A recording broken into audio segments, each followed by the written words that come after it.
Every haunted place has a story with a dark past. This is Ghost Encounters Podcast. Due to the graphic and violent nature of the things discussed on this episode, listener discretion is advised. Welcome back, all you spooky people, to the 10th episode of the first season of Ghost Encounters Podcast. I am paranormal investigator Justin Torok. I'm your creepy host, Kayla Bolash. Eric and Jordan could not make it with us today. So we've been on this theme of bloodthirsty people, cannibalism, serial killers, and I thought this next episode would be prominent because it's coming out the day after of the 27th anniversary of his death.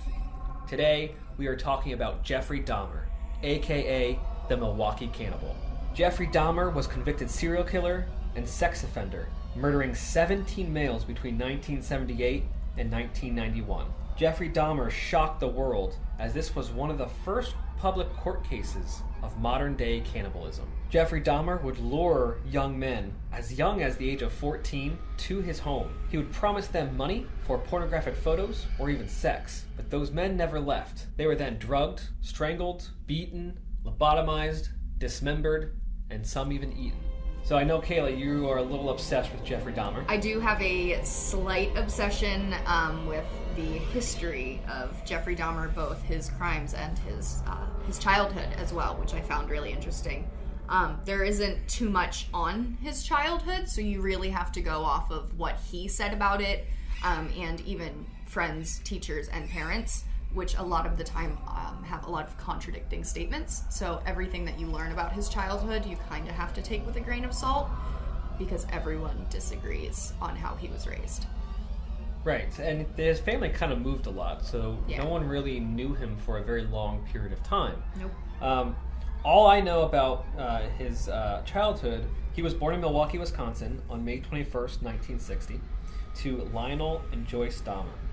I believe his father was a chemist, which is kind of how, at an early age, Dahmer got access to certain kinds of acids and chemicals, which he used to kill stray animals. Correct, yeah. So it was at the dinner table one night. His dad was in college for a while in his early years, so Jeffrey was raised by his mother, who was struggling with a lot of mental health issues. And also had a very hard time not being the center of attention. So when her husband would come home from college and work, he would want to dote on his son, but his wife could not have that and required his undivided attention. So because of that, Jeffrey really became his only friend. He really internalized a lot of his emotions. He was raised in a very religious household that was against any form of homosexuality, so he had to suppress that for a lot. And then at dinner one night, he asked his dad, well, how would I preserve these chicken bones if I wanted to make them nice and keep them? And his dad, being a scientist, was like, oh my God, yay, my son is interested in science. Yes, I'll show you how to do this. And he showed him how to essentially melt the flesh off of roadkill and preserve the bones in various acids. And he filled his entire shed with dead animals that he had found, and he would constantly show neighborhood kids all of his collected bones and animals. I'm sure the neighborhood kids didn't really find it as cool as he did. No, they really were concerned more than anything, but Jeffrey's dad was very adamant that it was just his scientific exploration and that there was no harm, but little did his dad know he was mutilating these animals prior to doing any form of experiments on them. Essentially torturing them while they were alive. Absolutely. Before he melted the skin off with acid and bleached the bones and kept them as trophies. He had a constant obsession with figuring out what was on the inside of living things, which, a little thing that not a lot of people know about,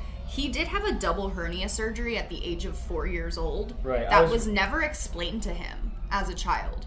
I have here that he was described as energetic and happy before that surgery, and then after the surgery, he kind of his entire demeanor changed. I mean, if you think about it, as a 4-year-old, you're just dropped off at the hospital one day and told you're having something removed from your body that's not supposed to be there, and just brought home. That's worrisome. I'd be pretty concerned about what is being removed from me too. So there is like the speculation that his whole obsession with internal organs and bodies in general stemmed from him not really understanding his surgery fully as a child. Again, it does not discredit anything that he did. It is all malicious and disgusting. But it is interesting to learn about the things that he kind of went through as a kid and how it kind of does go hand in hand in the things that he ended up exploring with later. Right. And then later on, I see Dahmer claims his compulsion towards necrophilia and murder began at the age of 14. But many people speculate that the breakdown of his parents' marriage kind of catapulted those feelings. Yeah, so from interviews that I had listened to with him before, there's a really good interview that I had found. It was one of the only ones he ever did that was, I believe, like 30 or 40 minutes long, which was pretty interesting. Was that the one... Was that the Inside Edition one? Yes. That one is fantastic. It is so good. I enjoy how open he is about what he has had done. Not because it's great to hear someone brag about it, but the way he did speak about it was always very factual. He never seemed like he was getting any kind of enjoyment out of talking about his crimes. He seemed more embarrassed by them than anything. Yeah, he said he knew what he was doing was wrong. He Exactly. was disgusted by his actions, but it was an impulse that he couldn't control. It was. I personally feel like the abandonment that he dealt with a lot as a child and the whole surgery situation is what led to his spree. He does talk about how his first murder was committed when he came home from high school and found out that both of his parents had moved out of the house and no one took him with them. So he was now about 17 or 18 years old, living in his family home as an alcoholic in high school, completely abandoned by both of his parents because neither of them thought to take him with them when they left. Yeah, and that kind of explains a lot, because in that interview, he explains that all these young men that he tortured and killed, he wanted control over them. It was always control and not wanting to be alone. Correct. He wanted to keep them, which is why in some of the men, he tried to induce a zombie-like state on this plane between dead and alive so that he could keep them with him. Correct, yeah. And, I mean, the murder was never something that he enjoyed. He spoke multiple times about the fact that he needed to be completely inebriated to commit these crimes because he was disgusted and he did not want to inflict pain on people, but he could not stop himself from what he was interested in, and he was interested in human remains. He kept skulls as trophies, genitals as trophies.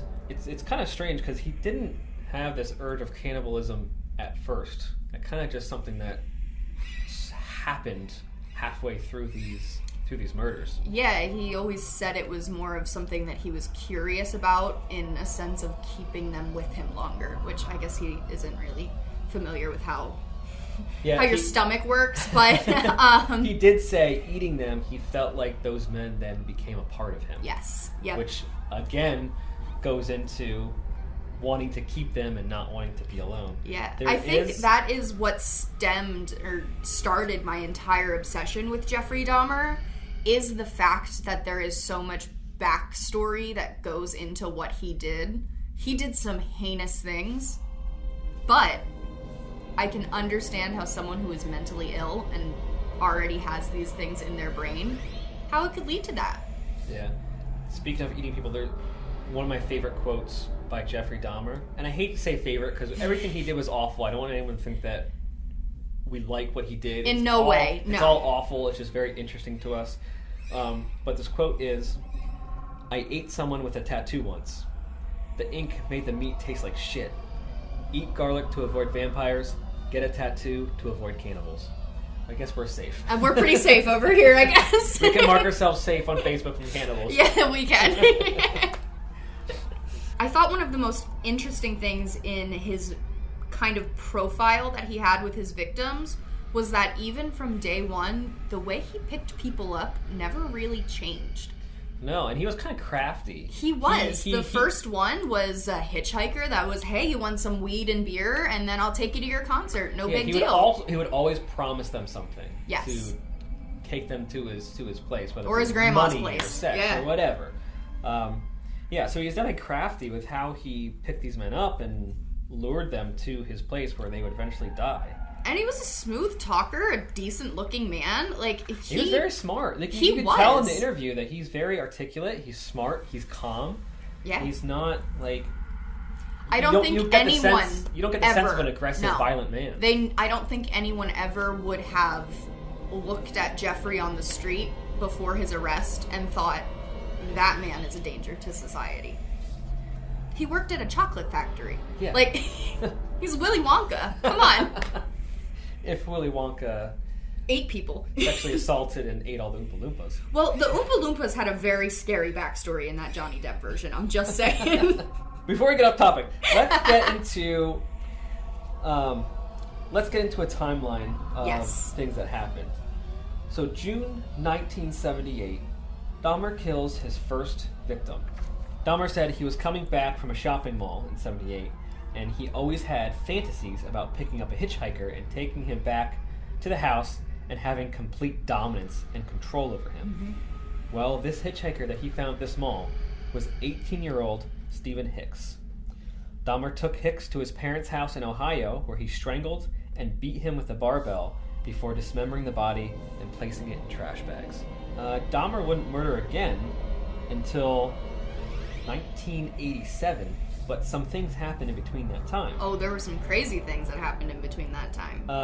I know he dropped out of college because he had an alcohol problem. Yes. Correct? He had an alcohol problem starting in either his freshman or sophomore year of high school that somehow his parents did not pick up on, which just shows you how much attention he was getting in that household between both of his parents and his little brother at that time as well. But between that, after dropping out of college, his dad actually said, hey, I want you to join the Army. I think this is going to be good for you. I think this is going to give you purpose. So Jeff went to the Army, and he really went for it. But he gets discharged because again, alcohol. Yeah, he got discharged pretty quickly. One of the funny things people did say that actually were in the Army with him, he brought an entire bartending set with him when he was deployed to Germany. Jesus. Yes. So I think that really just shows you how important alcohol was in this man's day-to-day life. It was very important. He was making martinis on a base just for everybody. That's crazy. Who does that? He's just over there with his shaker like, hey, how many olives? Like, come on. Yeah. Who does that? It's not normal.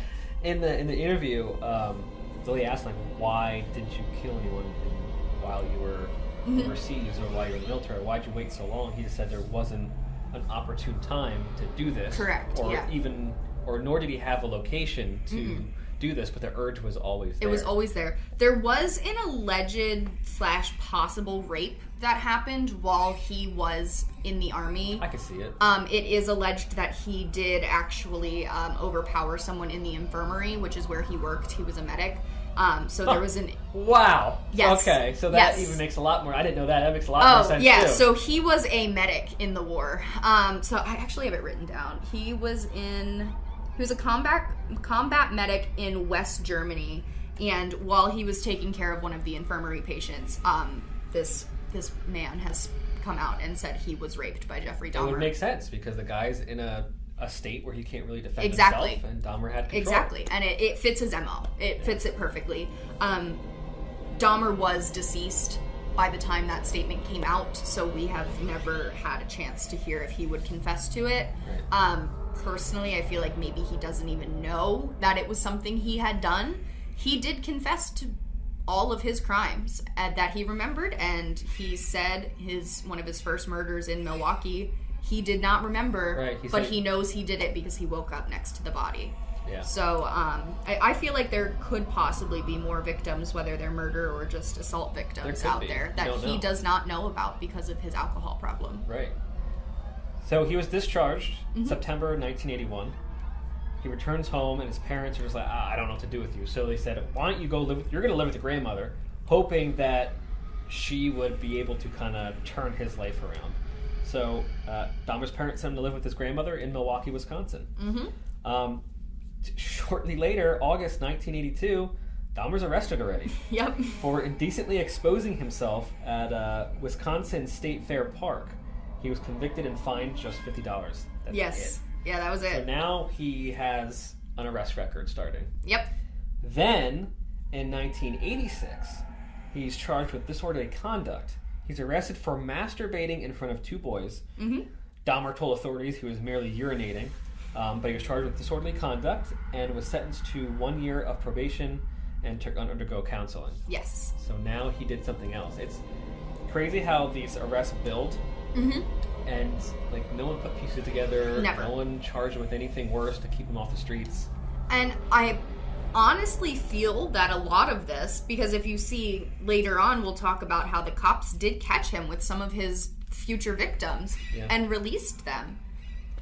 In that time, they just saw 2 gay men and were like, that's not my business. Right. You go do what you want to go do. And they closed the door and walked away because no one wanted to get involved in that. Right, and exactly. Today, we would have caught that immediately. Oh, immediately. Oh, no one would have. There was a hole in the one kid's head, and they Exactly. they let him go. They were like, "Oh, that's that gay shit." We'll get to that though. Yeah. And then in September 1987, Dahmer kills his next victim 9 years after his first.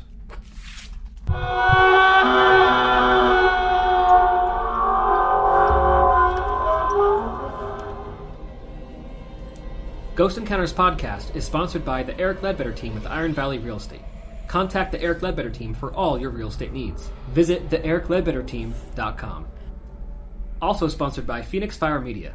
Bring the heat to your competition with expert marketing, photography, and video production. Visit phoenixfiremedia.com. If you are enjoying the Ghost Encounters podcast, hit subscribe. Follow us on Facebook and Instagram at Ghost Encounters PA. That's at Ghost Encounters PA. To watch the Ghost Encounter show, visit ghost-encounters.com.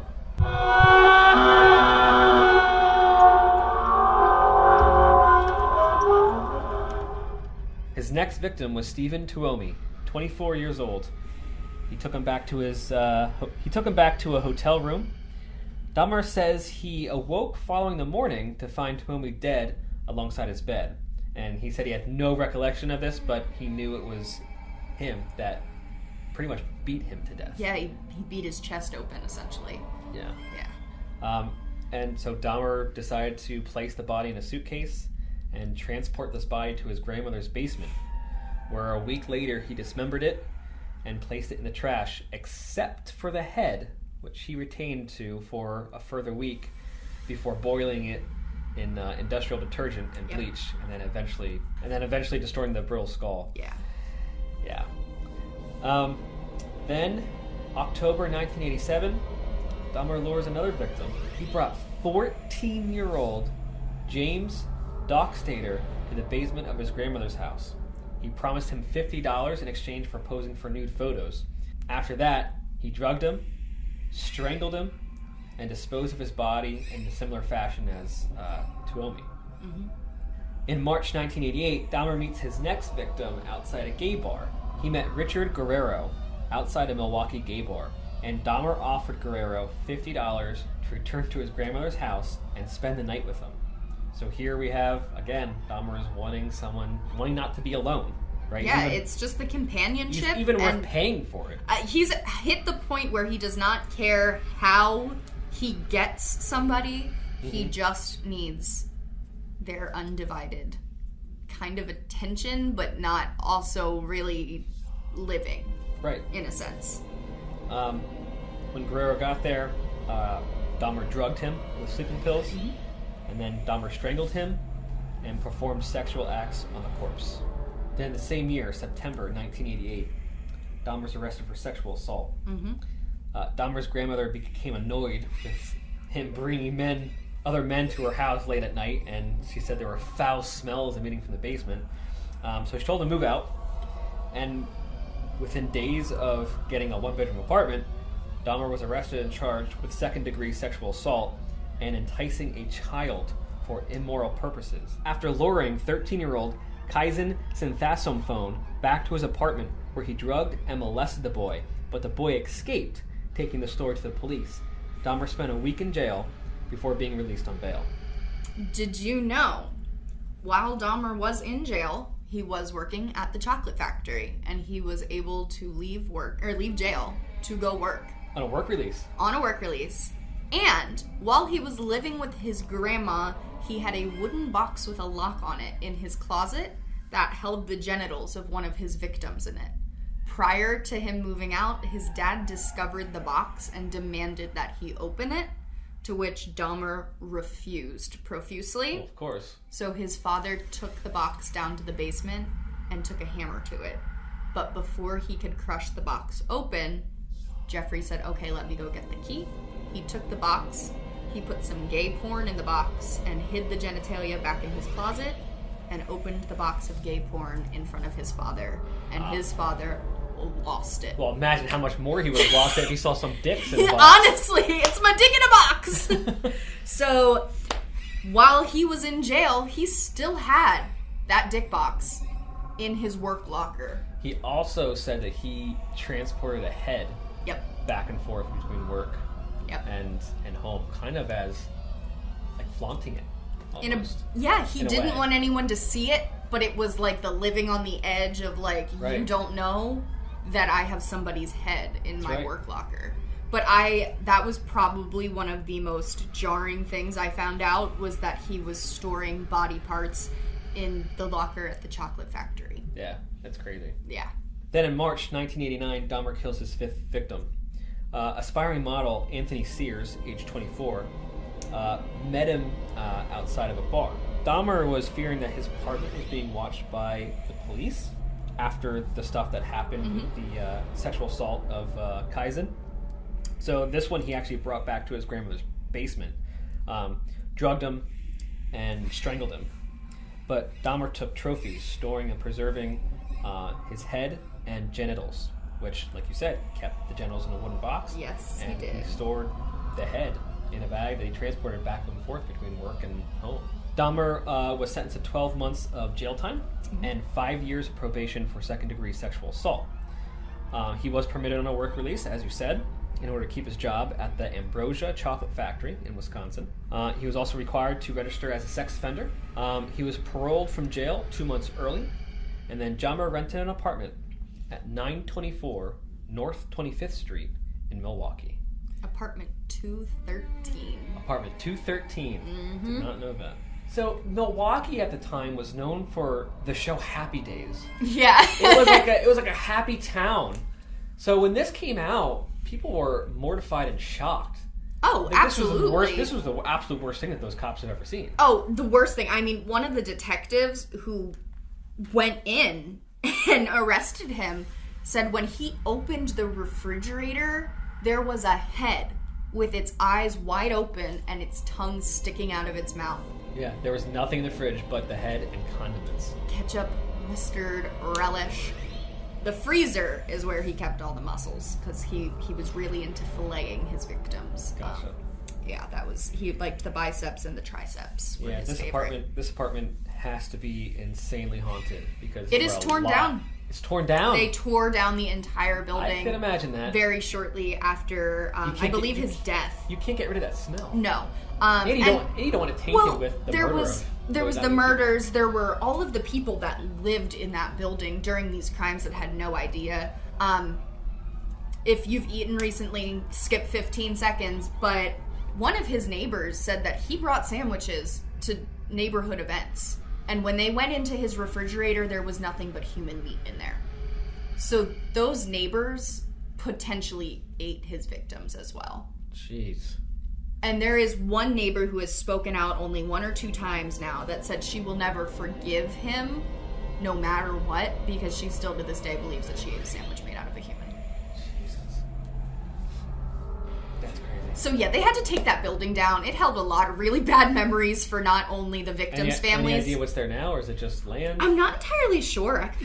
I think it's just a vacant lot, to be quite honest. They do ghost tours in Milwaukee that you can actually walk the path of a lot of the gay bars that he used to frequent, and the area where the building used to be, and they give you those little what are those sticks called? Dowsing rods. Yeah, the dowsing rods. It's like the hokiest thing in the world, but you'll just see like a whole group of people walking around with the dowsing rods trying to find the victims. Dowsing rods are full of crap. Yep. People don't use dowsing rods. So I personally would probably do the tour just to say I did the tour. Right, just to see But the I'm location telling you and right stuff. now, you are not going to speak with Mr. Jeffrey or any of his victims on that tour. But you can say you did it.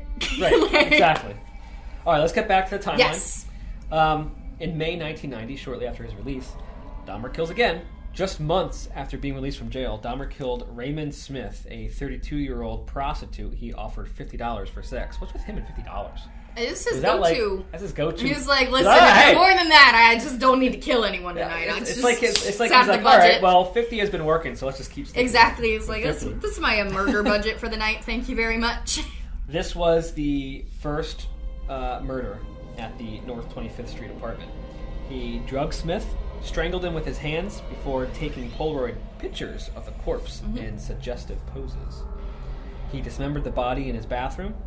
He boiled the remains, dissolving them in a container of acid, except for Smith's skull, which he kept in a cabinet alongside Sears' skull. When neighbors complained about the smell emitting from the apartment, Dahmer just told them that his refrigerator broke and he was waiting to get it fixed. Yep. So he was smart and crafty to get people off his trail. You tell someone you got like a rotting meatloaf in your fridge, they'll be like, oh, shit, okay. Yeah. But already people are... They're questioning things. Yeah. And no one is really no law enforcement is really doing anything at this point. Not that they had grounds to, just for a smell. But decomp it's a pretty distinct smell. Right. That, I'm just saying, had a cop who had smelled decomp before, been near that apartment, they would have known what that smell was. Yeah. Skipping just a month, June 1990, Dahmer kills again. He killed 27-year-old Edward Smith. Dahmer attempted to retain the body by keeping it in a freezer for several months. But then the frozen corpse was eventually discarded. Dahmer told authorities he was upset that he did not get to keep any of Smith's body parts. At that time, he had just drawn up his sketch for the shrine that he had been planning on building that involved, I believe, 2 full skeletons and an entire array of skulls and various bones. Yeah, he told that in that interview. He said he was trying to build an altar. Yes, essentially. altar. Yep. And it was not to commemorate the murders themselves. He said it was supposed to be, in his own sick way, a commemoration of all the people that are with him. Right. In a sense. And a place to kind of meditate and gather his thoughts, but pretty much only thinking about the sick things that he did. Yeah. Then in September 1990, he claims 2 more victims. Ernest Miller, age 22, had his throat slashed after being promised money to join Dahmer at his apartment. A lack of sleeping pills forced Dahmer to change his method of killing. Dahmer kept parts of Miller's body to eat, something he was doing increasingly now as these killings went on. And he painted and displayed Miller's head in his apartment. Yes, he did. He actually spoke out about being very upset that he had to slash his throat, right. Because it made a very big mess, and he was not happy about it. Which sorry for taking your murder got a little messy. Like right. It's not like dismembering people in your bathtub isn't quite that messy, but I guess this was probably on the sofa. So you know. Oh jeez. Then 3 weeks later, Dahmer killed 22-year-old David Thomas. Dahmer said actually he was not attracted to Thomas, but he still drugged and killed him anyway. He didn't have any intention of keeping it apart because he wasn't attracted to him. Mm-hmm. In that interview, the female interviewer was asking him, was there a certain type of person and this and that? And a large amount of his victims were African American, but Dahmer just simply said he just went after people who he thought were incredibly attractive. Oh yeah, and that's all it was. I think my personal theory on why he preyed on really people of color, it was mainly black men, but I believe there were a few of other ethnicities as well, was at the time the police didn't care. Right. If you had 13, 14-year-old boys of color that went missing in the bad part of Milwaukee, the cops are going to be like, okay, he ran away. Yeah, no one batted an eye. It's fine. So, I mean, while he can say he didn't have, like, a set victim pool other than just being attractive, I think he subconsciously knew that he was choosing people that would not be looked for by the authorities. And it's interesting because most rapists and sexual deviants and people like that usually have like a set type or age range, but his age range was from like 14 to 37. Exactly. Like, it's not consistent. You know? It was whoever was convenient, and I mean, he did ask a few questions here and there. He chose people that he knew weren't super close with their family, weren't gonna be, no one was gonna be calling if they didn't show up in 24 hours. Like, right. Chose people that he could get away with. Yeah, he was definitely an intelligent person. Unfortunately. Like, so intelligent you go crazy. It's sad that the crazy ones are the ones that are this smart. Yeah. Because if he was a good person, he probably could have done some really amazing things with the brain that he had. Then in February 1991, his 10th victim is murdered. Dahmer picked up 17-year-old Curtis Strader at a bus stop, offering him money in exchange for nude photos. Dahmer drugged him, strangled him, took photos of him, and dismembered the body and kept body parts for cannibalism and trophies. In that interview, there's a quote here. It says, Dahmer said eating his victims was a compulsion, a way of, in his words, making me feel they were a part of me. Mm-hmm. And I mean, this victim was very, it's a very sad situation for this one. Not that they aren't all. This man was on hard times trying to get money to feed his family. And he wasn't even gay. He wasn't attracted to men. He just did this because he wanted money to take home to his family. Right. And his family lost their dad instead. Jeez. Yeah. Yeah, Dahmer knew people would do a lot of things for money. Yeah, they will. And I believe the next murder, April 1991, was the first time Dahmer tried to induce a zombie-like state. Yes. He drugged 19-year-old Errol Lindsay. Dahmer drilled a hole in his skull into which he poured hydrochloric acid in an attempt to produce, like I said, what Dahmer said, a zombie-like state. Yeah. Lindsay regained consciousness before Dahmer drugged him further and then strangled him and filleted the corpse with the intention of retaining Lindsay's skin. I don't have the date here, but his next victim was 31-year-old Anthony Hughes. I don't have much on Anthony. I have what happens on the next person. Okay. What do you have on Anthony Hughes? Anthony was pretty interesting. Anthony Hughes, who went by Tony, was actually a deaf mute. Well, there's an easy victim. Yeah, like I said previously, Jeffrey really did take advantage of who he was around, and he would choose whoever was the easiest for him to, unfortunately, take back to his home. Things didn't go over too well. There was a slight argument once he kind of realized what was going on in the apartment. Tony was able to sense that there was something that wasn't quite right, but Jeffrey had already drugged him at that point and strangled him and dismembered his body afterwards. Jeez. Well, there were Polaroids involved as well. He wasn't, now, before the next victim, he wasn't dismembered yet. Not just yet, because he was in the bedroom. He lured 14-year-old Conorak Synthasum phone to his North 25th Street apartment. Now, there's that name again. Now, remember, we had Kaizen, who Jeffrey was arrested and charged for because he drugged and molested the boy. This kid is his brother. Yeah, it's his brother, which now, is... Dahmer had no idea at the time. He had no idea the connection between these two. But now this guy has tormented two brothers. From the exact same family. How do you cope with that? But when he brought Conorak to his apartment, Anthony Hughes was dead, but still intact on the bedroom floor. He photographed Conorak, drugged him, and again tried to render him into a zombie-like state by, again, drilling a hole into his skull and inserting hydrochloric acid again. Yep. He left the drugged Conorak alongside Hughes, and Dahmer left for a little while. When he returned to his apartment, he found the groggy Conorak sitting outside the apartment building with three women huddled around him, And Dahmer was just saying, hey, he's just my friend, and let's get back to the apartment. And those women refused because they knew something was wrong. I mean, there must have been blood. So they actually spoke out recently, one of the women, and said there was... He left the drugged Konarak alongside Hughes, and Dahmer left for a little while. When he returned to his apartment, he found the groggy Konarak sitting outside the apartment building with 3 women huddled around him. And Dahmer was just saying, hey, he's just my friend, and let's get back to the apartment. And those women refused because they knew something was wrong. I mean, there must have been blood. So they actually spoke out recently, one of the women, and said there was, trigger warning, there was blood dripping down the back of his legs. There was blood coming out of his head. There was clear marks all over his body that he had been abused.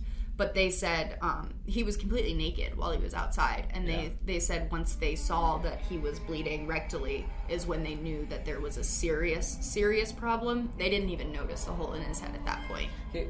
So when I say drill a hole in his head, he didn't get like a large drill bit to drill a hole. It was just a very tiny hole, big enough for him to drop a couple drops of acid. Exactly. Or hot water. So it wasn't something that was super obvious. A lot of people think that Konarak left this house with like a half-inch hole in his forehead or something. Very, very tiny drill bit. If I'm not correct, someone please say so. But I believe it was closer to the hairline, so it was a little bit easier. He didn't want his victims to have a gaping hole in their head. He was interested in organs, yes, but not brain stuff.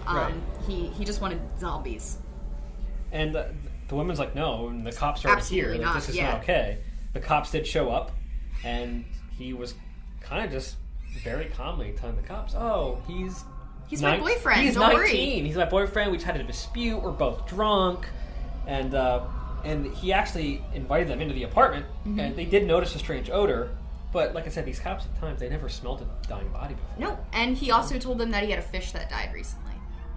So there's a smell of fish. The decomp smell. He blamed it on a dead thing because he knew if they were police and they knew what that smell was, they could question it. He said, oh no, I had a fish, I was on vacation, it died while I was gone, it was rotting in the apartment.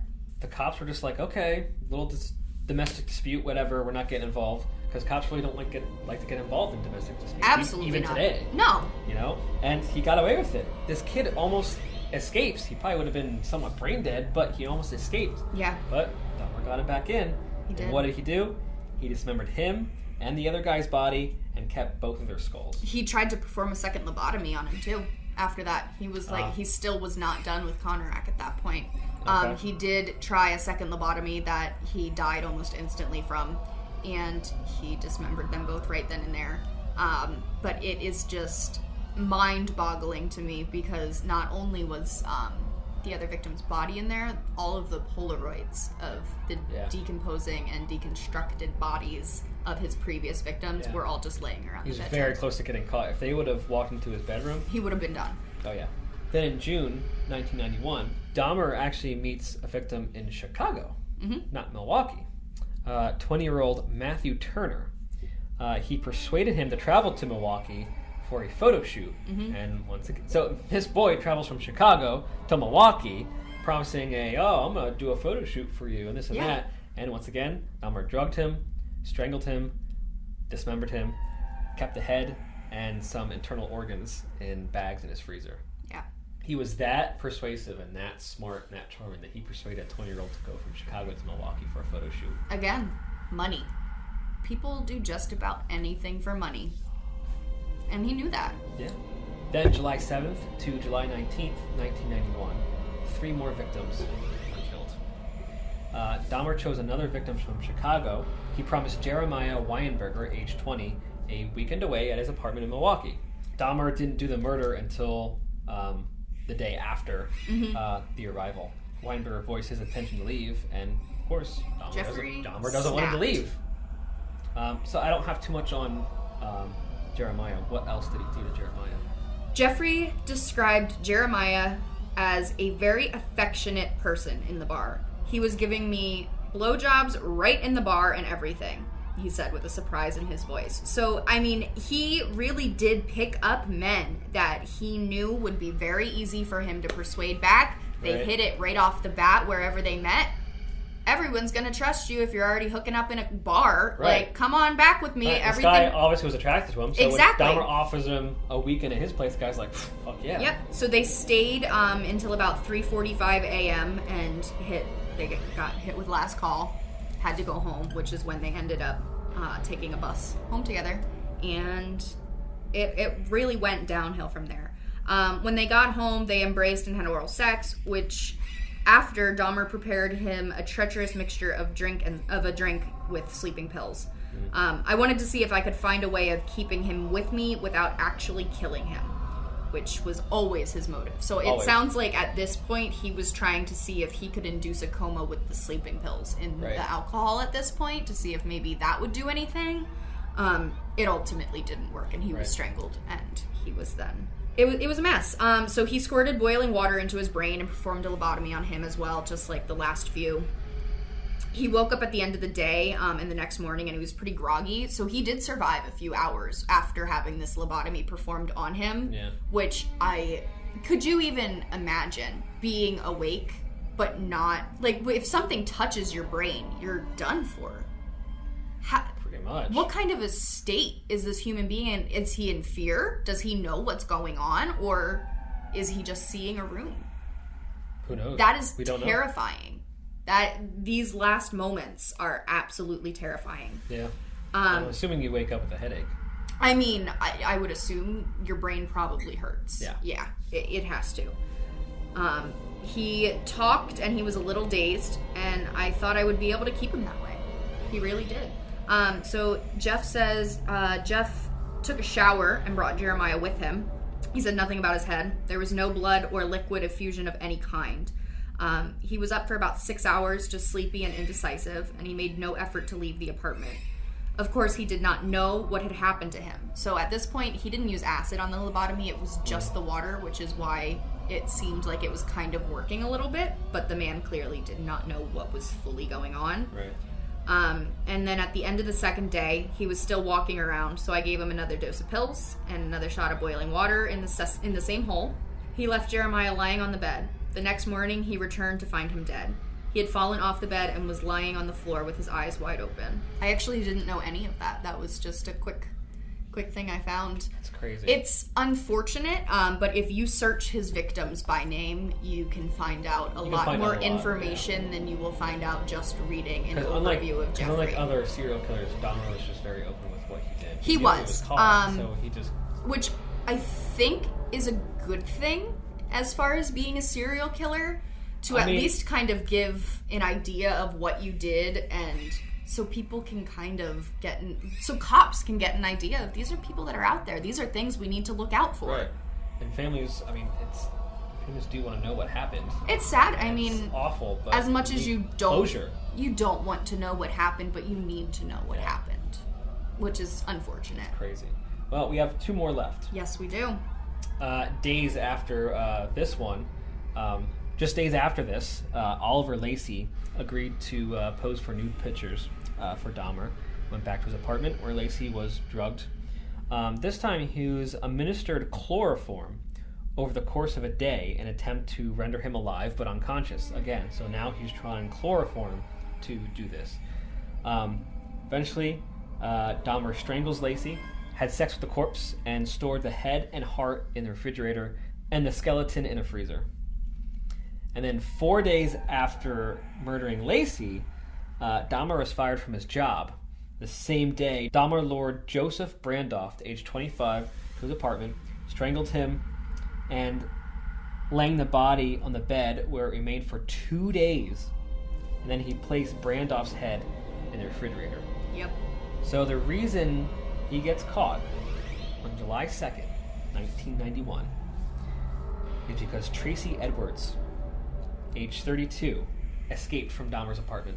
With a handcuff on. And flagged down police officers and told them that this quote-unquote freak had placed handcuffs on him and that he spent the better part of the evening trying to escape, where he was being held captive. And Dahmer pretty much was telling this guy everything that he was going to do to him. Oh yeah, he straight up had his head on his chest and was like, I'm going to eat your heart out. Yeah. that's supposed to be a figurative speech, but it wasn't. And Tracy told all this in court. Mm-hmm. Yeah, he sat there and said it all. And this guy, Tracy, I mean, he was a little bit older than some of the other victims. He was 32. Mm-hmm. But Tracy, he saw boxes of the hydrochloric acid. There was this awful smell in the apartment, so he knew something was wrong. He eventually, and Dahmer tried to telling him, "Oh, I'm your friend. I'm your friend." Yeah. You know, well, no, you're not. Tracy eventually punched Dahmer in the face, and then fled and flagged down the police car. And then police came to his apartment. Dahmer just invited them in. Yeah, he thought he was gonna smooth it all over, just like he did with Conrack. Right. He was like, "Hey, can I get you a drink? Like, what are you like?" He just confessed. "Oh yeah, I put the handcuffs on him. The keys are on my nightstand."